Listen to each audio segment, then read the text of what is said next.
If you can see any of the unfolded laundry on the bed right here, no, you can't.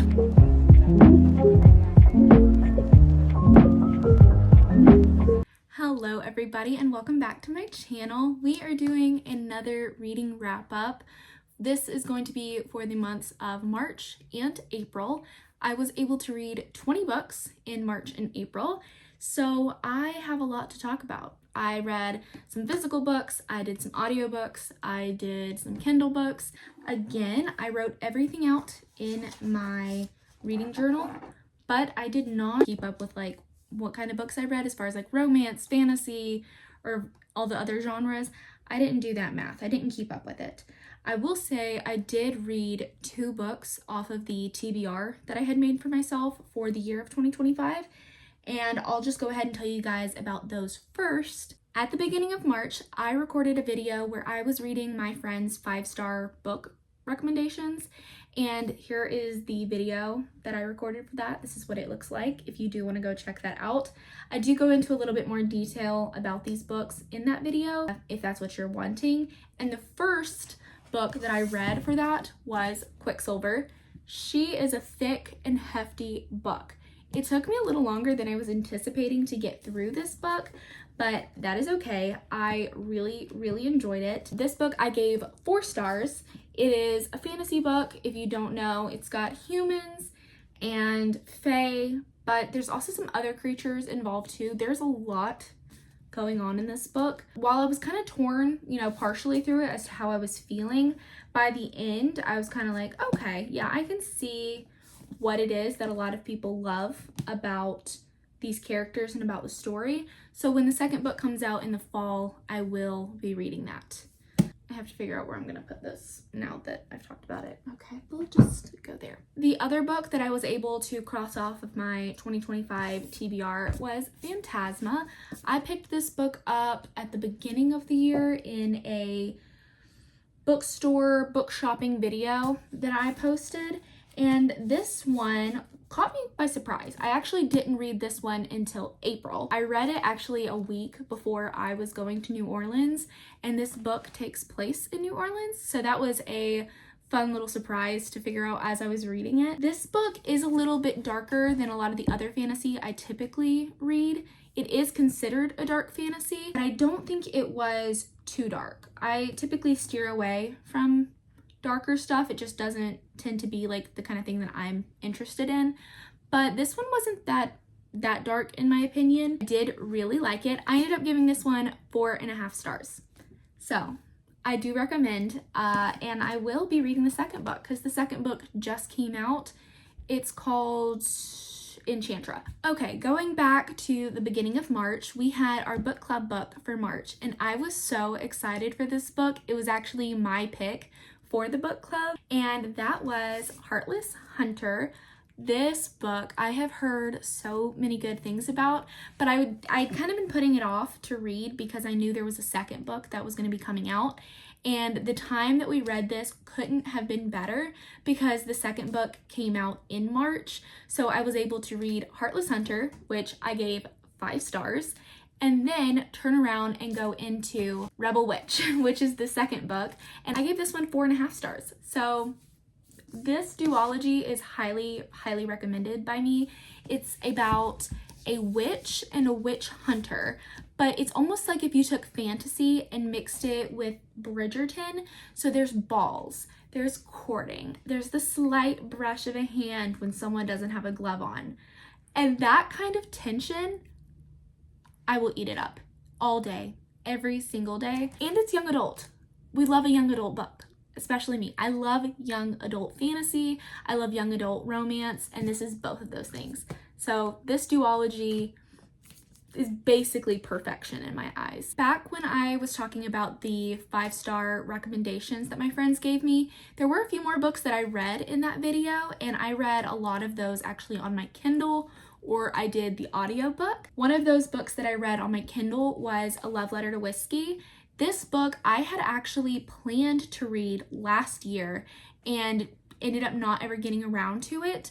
Well, then my friend Brittany recommended it to me as a 5-star read for her. When I started that book, I was instantly hooked. It's kind of a toxic relationship in a way.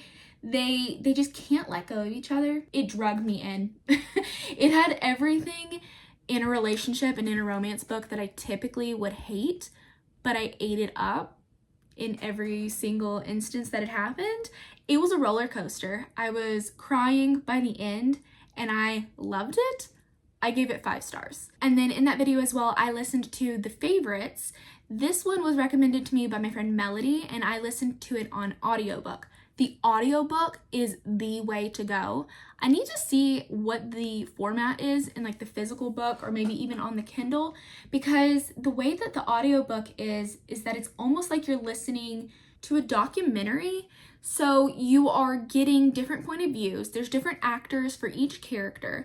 You're getting little like news clips or interview clips from different people. And then you are getting the point of view of our main character. That book was so well done. It was about ice dancing, something that I really don't know that much about other than what I used to watch back in like the Olympics, because I did love watching the ice skating in the Winter Olympics.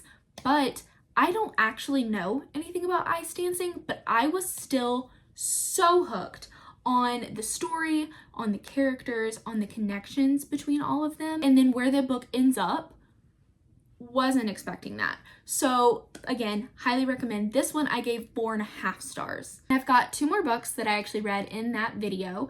One of them was The Things We Cannot Say. It's a historical fiction type book and takes place in World War II, if I remember correctly. It was really good. I cried at multiple points in that book and I gave it 5 stars. My sister recommended to me I Fell in Love with Hope, and that's a book that I have heard a lot of things about, and I was kind of thinking I would like it more than I did, but it just wasn't resonating with me the way I expected it to, or maybe the way that it resonates with a lot of other people. I think the writing was really good. It was really lyrical and really poetic and just beautiful, but the story just wasn't connecting for me.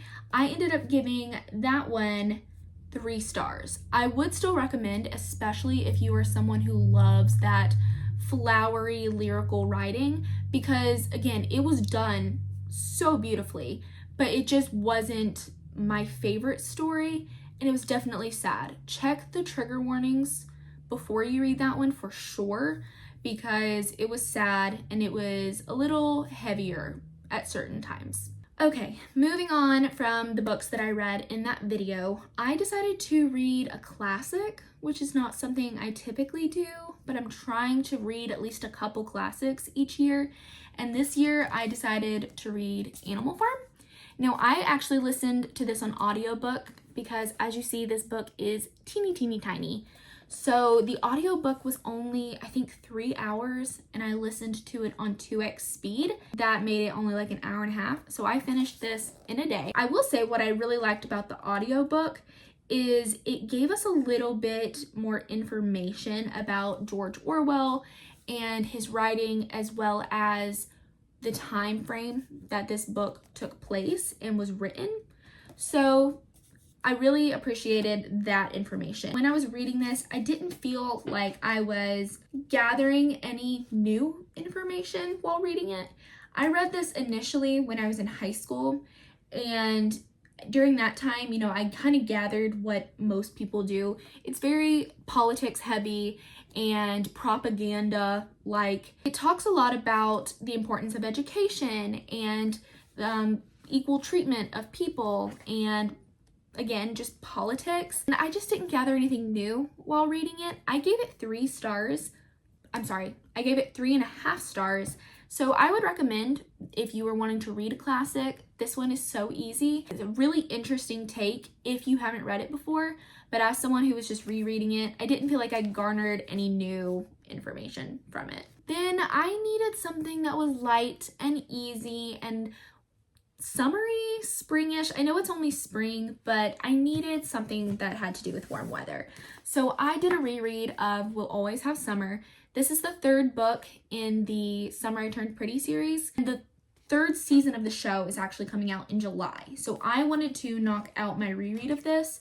I did listen to it on audiobook, which is kind of fun because there are some very quotable lines in this book, and to have the actors from the show saying those lines in the audiobook, it's just fun to listen to. I will say this is not my favorite book in the series.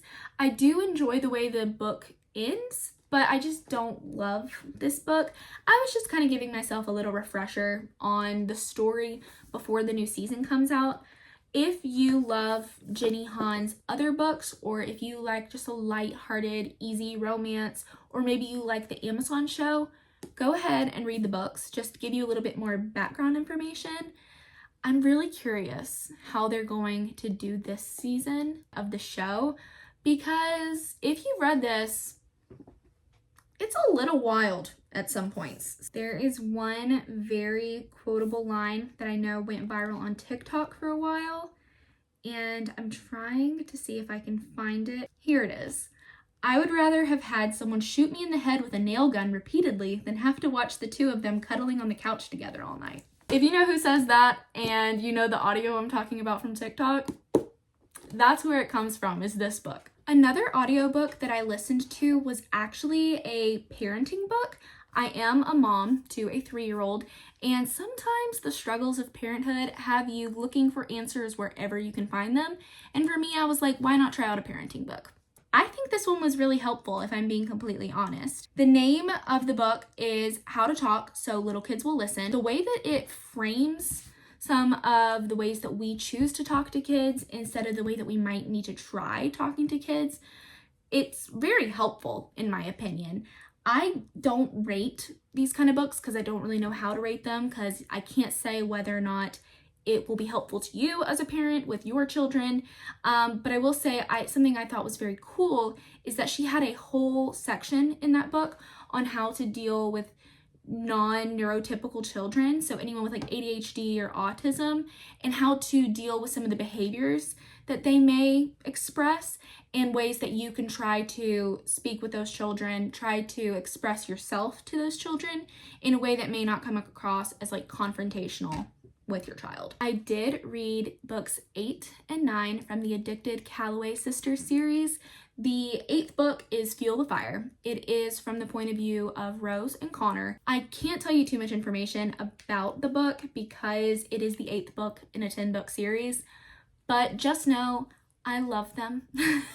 The more I read from Rose and Connor, the more I am just kind of falling in love with them. I love reading in Connor's point of view because I find the way his brain works to be weirdly interesting, and the way that him and Rose were going about handling certain situations in that book and just showing the growth that they have had up until this point and the way that they take care of the people that they love and care for. Whoa. I gave that one 4.5 stars. And then I also read Long Way Down, which is book 9 in the series. That one is about Ryke and Daisy. Again, can't tell you too much information, but I gave that book 5 stars. From what I understand, I think that book was supposed to be the last book in the series, if I'm not mistaken. There is one more book, but it's essentially a extended epilogue that takes place like 10 years later. So I'm very excited to read that and see where all of our characters end up. But I will also say the 9th book, Long Way Down, had me sobbing. If you want to see how hard I was sobbing, go to this video, which I posted last week, and see it for yourself, because I was a mess. Like, definition of crashing out was me when reading Long Way Down, okay? That book messed me up. So of course I gave it 5 stars. I read a book in March that kind of changed my way of thinking and changed everything for me in so many ways. I don't even know how else to express it. And that was Sunrise on the Reaping, a Hunger Games book that came out in 2025. If someone would have told 13-year-old me that at 25 years old, I'm not 25. How old am I? I'm 27. If someone would have told me that at 27 years old, I would be reading a new Hunger Games book, I don't think I would have believed it if you told me that at 13. This book, the connections it made, the way I cried at the end of this book, oh my gosh. My husband said he wasn't going to read it. So I just filled him in on everything I was learning as I was learning it. And I actually had to read verbatim the ending of this book to him. And I started crying again, reading it to him. And he had to hug me because I was so emotional. I've cried over this book countless times. And then now I just send my friend Melody a million edits almost every day. And I think about this book and I think about the Hunger Games every day. If you have read the original trilogy, I highly, highly recommend reading this. I will say I do think you should read Ballad of Songbirds and Snakes before reading this one. I know Ballad of Songbirds and Snakes is a prequel that comes before this one, so I think definitely following the timeline of these prequels is the best way to approach it. I would love to read the series in its entirety, maybe before the movie comes out in the fall of 2026. And if I didn't say, this is a 5-star read, 110,000%. A new release that I was very excited for and that I wanted to get read ASAP was Summer in the City. I love this book. It's so cute. All the different variations of this book are adorable. I had to get the Walmart one because it has a coffee cup on the front, which is just very fitting for me. And then they have a beautiful map inside that shows the location of like what variation you have. So this one has Walmart listed on the map. If you got the Barnes & Noble, there's a Barnes & Noble on the map. What am I talking about? Anyways, if you got the Target exclusive, there is a Target on the map, etc., etc. This book was not as good as I was hoping it would be, but I still enjoyed it. I gave this book 4 stars, which I would stick with, especially with the frame of mind that this is meant to be like an early 2000s rom-com. I do get those vibes. Now, the main character had a couple things that I didn't love that she did throughout the book, but I understand why the author did it. It does come into play as to the way that she thinks and the way that she acts around certain people, including our main guy character. I just don't think we get to see enough growth from that character. I would have loved to see more of that. Again, 4 stars, I would recommend, especially if you are looking for, early 2000s rom-com type book. I listened to a Abby Jimenez book on audiobook that made me cry. Abby, so far, I have read 2 of her books. I have another book that I am planning to read this month, but just got to get around to it. That's her newest release. I read The Friend Zone of hers, and I wasn't sure what to expect from it. I kind of started the audiobook and then didn't listen to it for a couple of days, and then finally just sat down and listened to all of it in one day. And whoa, some of the things that happened in that book were shocking. I was shocked. And I ended up giving it 4 stars. I would definitely recommend that. So far, I've read 2 Abby Jimenez books. Highly recommend both of them. So The Friend Zone is the one I just listened to. And then last year, I read Just for the Summer. Oh wait, I did read a short story of hers too, called The Fall Risk. I read that back in February. That was really good too. Then I had my April book club book, and that was Runaway Love by Melanie Harlow. I did not know what to expect with this book, because I had heard some people weren't loving it, but then my friends who were reading it in the book club with me were all loving it. So I went into it just kind of with an open mind, and it was really good. Small town, forced proximity. Yeah, need I say more? It was so good.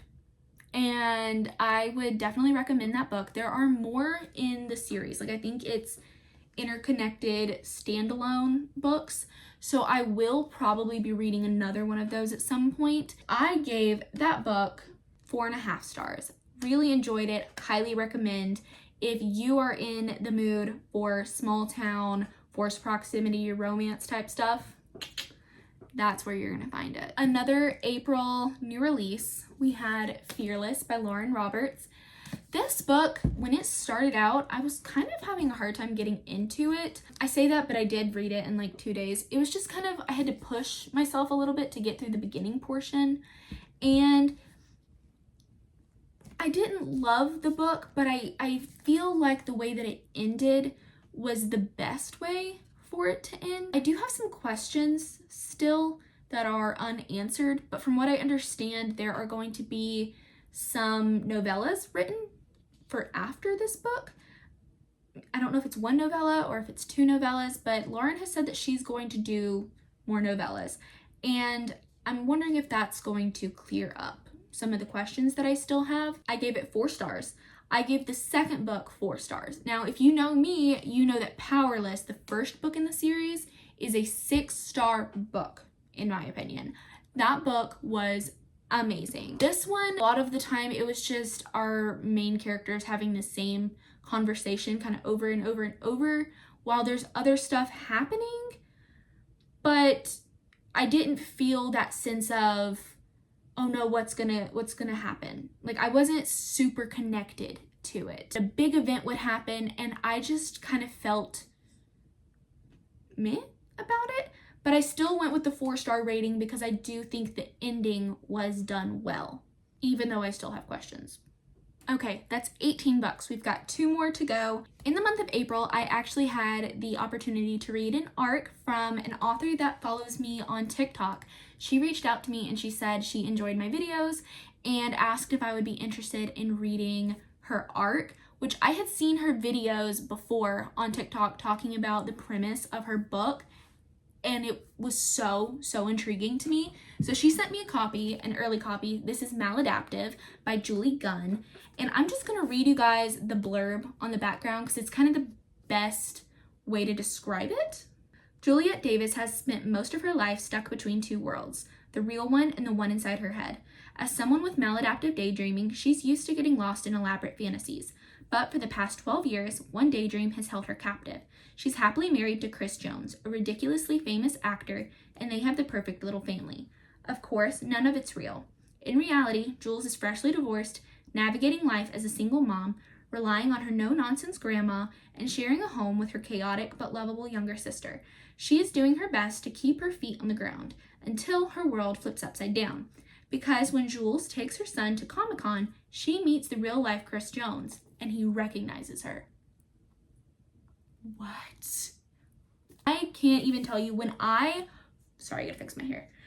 When I first heard that, I was like, I'm hooked. Tell me. And when I started the book, it's pretty big font and the pages are kind of small. The book is less than 300 pages. So I read this over the span of 2 days. If I just sat down and like went through it, this is so bingeable. Could have finished it in 1 day, 100%.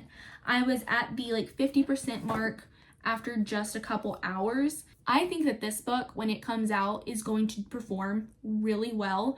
I'm hoping that we can get a release date soon. She has not said when the release date is going to be. Initially, I think it was going to be this month, but I think she is still working on some stuff. So if I find out the release date for this soon, I will let you guys know. I'm gonna give a 4-star to this book. Now, I'm kind of leaning towards 4.5 if I'm being honest, because the premise, the plot, all of that is just so interesting. But I'm gonna keep it at 4 for now. This is a beta arc, so there is a little bit that I think she's still like tweaking and working on. And yeah, when the book is officially published, I will be getting me a new copy of it and potentially rereading it because I think this would be an amazing book club book for me and my friends to read. And then the final book that I read in the month of April was actually an audiobook, continuing a series that I have been listening to through audiobooks for a while now, and that is the Finley Donovan series. This one was Finley Donovan Jumps the Gun. If you're unfamiliar, this series is about Finley, who is a romance mystery writer, and she accidentally gets mistaken for a hitman and hired to kill someone's husband. And it just kind of spirals from there, and it's a series because the way the first one ends is kind of crazy. like cliffhanger, plot twist type stuff. And then it just keeps going. This one was the third book. I have already started the fourth book. I'm really enjoying this series. I think it is so fun. It's almost like watching a funny TV show. Like, I would definitely watch a show that's like this. Very comical and satirical at times, but it's crazy the way that the story is going. But those are the 20 books that I read in March and April. Please let me know what books you read in March and April, or how many books you read in March and April. Tell me if you have any different opinions on the books that I read. I'm gonna be honest, March and April were amazing reading months for me. Everything was rated pretty highly. Everything was really enjoyable, but I've kind of stuck with like mood reading. I'm definitely a mood reader, so I'm only gonna really read the stuff that sounds good to me, the stuff that I'm in the mood for, and so far that is working for me in 2025. But thank you guys so much for watching this wrap up, and thank you guys so much for subscribing to my channel. I will see you guys next Monday. Bye!